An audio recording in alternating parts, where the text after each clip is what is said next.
what brands do you admire now globally? Well, I mean, there's lots in the technical area, a couple of which we've already talked about. You know, the Apples of the world, the Samsungs.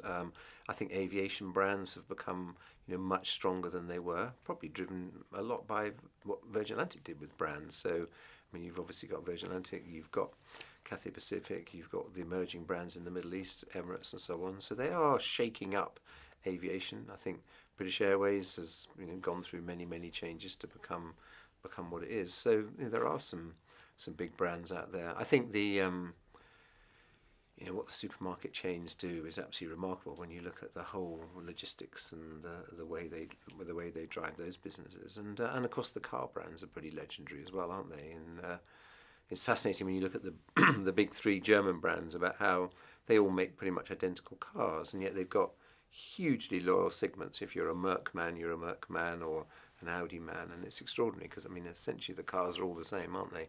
2-litre diesels or whatever, and yet they've been able to build this set of values and principles so that once you're a BMW person, you probably keep buying BMWs. So it is a fascinating science, I think.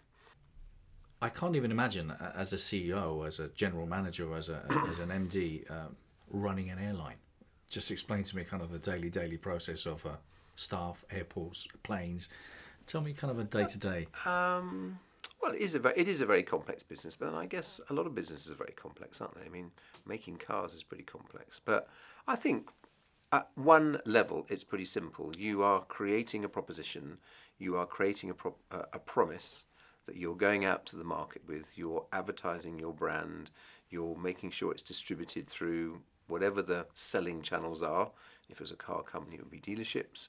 In our case, it was a combination of directly through the internet and through a whole lot of travel agents and specialist distributors.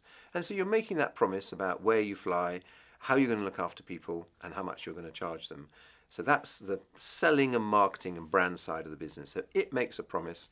And then on the other side, you have a massive operational department which delivers everything. It finds pilots and trains them, it finds cabin crew and trains them, it trains airport staff, it trains engineers, and then you make sure that you have a fleet of aircraft that are suitably fitted out with the right cabins and configurations for leisure passengers, for business passengers, whatever it is, and you put that whole package together. But it is a massive matrix of complexity, but essentially it's around a marketing and selling machine that is making promises, and then another part of the business that is delivering those promises. And I think if you deliver those promises and you deliver them well, that's how you get your reputation, and you get a virtuous circle, because people, I mean, word of mouth is the most powerful vehicle for, I think, any company. And if you've got a strong word of mouth and you've got a strong repeat business, people talking about it, you're halfway there. But you're only as good as your last flight. And that's, I think, the same with many businesses. And that's why you see businesses go over the top and start to go down and fail. And I think certainly all the time I was at Virgin Atlantic, we were continually reinventing the business. We weren't losing the core values, but we were continually reinventing it and modernising it and trying to keep it up there front of mind with consumers. And that's why some of the famous television advertising that Virgin Atlantic's known for, it kind of just set that resonance with consumers. They might not even be flying on Virgin Atlantic that particular time, or maybe even for a year, but it's just there in people's minds. So, if I'm going to New York, I'm definitely going to look at Virgin Atlantic. I might not necessarily go on it, might be other choices, but it's going to be on my shopping list, and that's what you have to do. Was it then during that when you were working there? Is that when you met Sir Richard Branson then originally? Yeah, well, what happened was we had this particular design of boats that was being very successful in the leisure markets, and we thought that they would they could work and be very appropriate in the commercial markets and military markets, and particularly small, fast patrol boats, because they were very stable and they turned well, and you could keep pop away.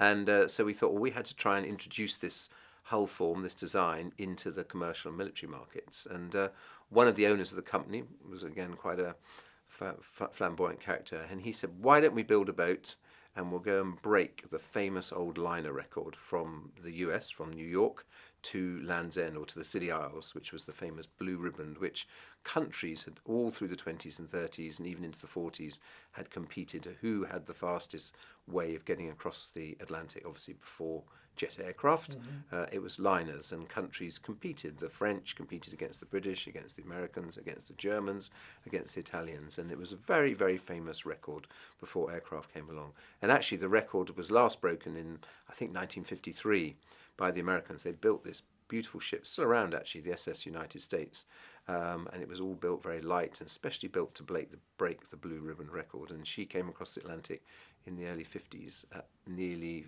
37 knots, and that record had stood all the way from then until we went out in 1985-86 and broke it. And so we designed the boat. I started building it with the team actually down at Hamble on the south coast, and then Richard had just started Virgin Atlantic literally about 6 weeks before, and he realised that he couldn't really afford to publicise this new airline in the States. We were just flying from London to New York.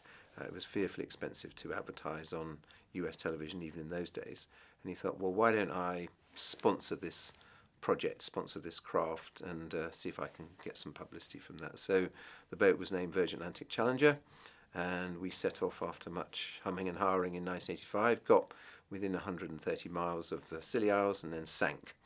And we got fished out the drink by a helicopter and winched off and taken back to Scilly Isles, where we said, damn it, we'll do it again. So the next winter we built another boat, and in 1986 we did actually break the record. We had a pretty difficult crossing, and there's all sorts of problems with the fuel, and we were stopped in the water for 12 hours, but we did break the record.